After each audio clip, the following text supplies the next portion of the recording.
I glance up at the clock. It's past 2 a.m.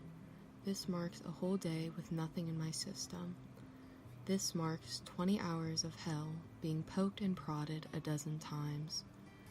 My tongue is sticking to the roof of my mouth as I glance over to the cup of ice chips on my tray. Every 20 minutes, I am allowed another ice chip.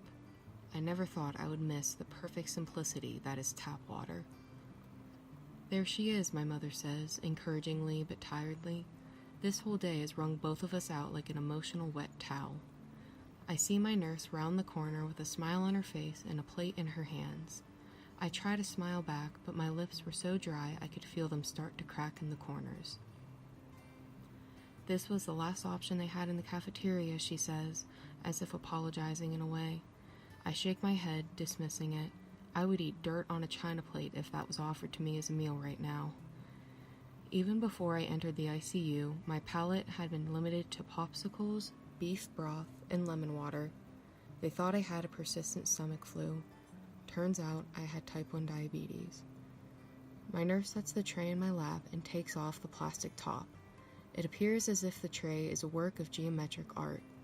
In the middle is a turkey sandwich on wheat bread cut in diagonal triangles, complementing the other half. On both sides is a string of cheese. Above is a styrofoam cup of red grapes, almost like an exact palmful. I look up when I hear a crisp pop and clink. A travel-sized can of Diet Ginger Ale is being poured over top of my ice chips, melting some of them into nothingness.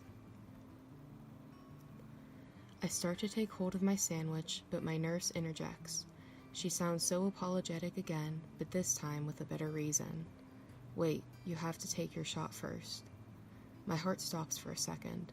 I don't even feel myself put the sandwich back down. My hands are tingly to a point of numbness. I look up to her. Out of her scrubs pocket, she pulls out a vial and a needle.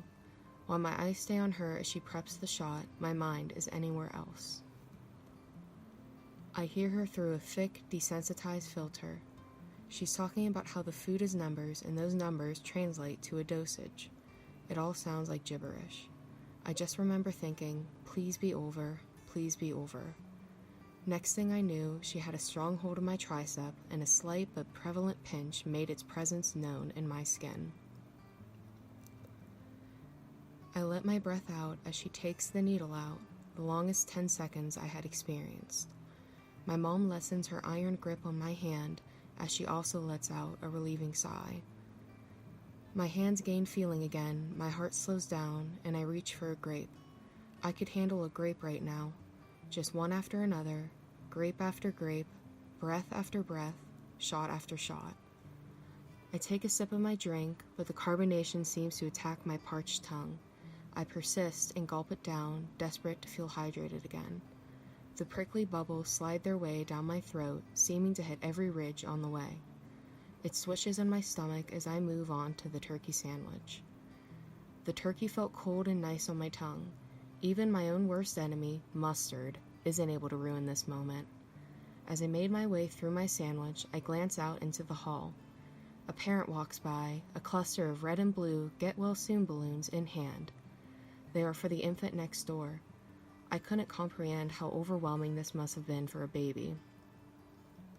Even at 17 years old, I still feel completely overwhelmed about having a new chronic illness. I try to imagine myself in that baby's shoes. I try to imagine a young Emily being told to convert her PB&J into an amount of carbs. I try to imagine a young Emily being pulled out of gym class because her blood sugar was dangerously low. I try to imagine a young Emily being stamped with such a permanent label, but having done nothing to cause it.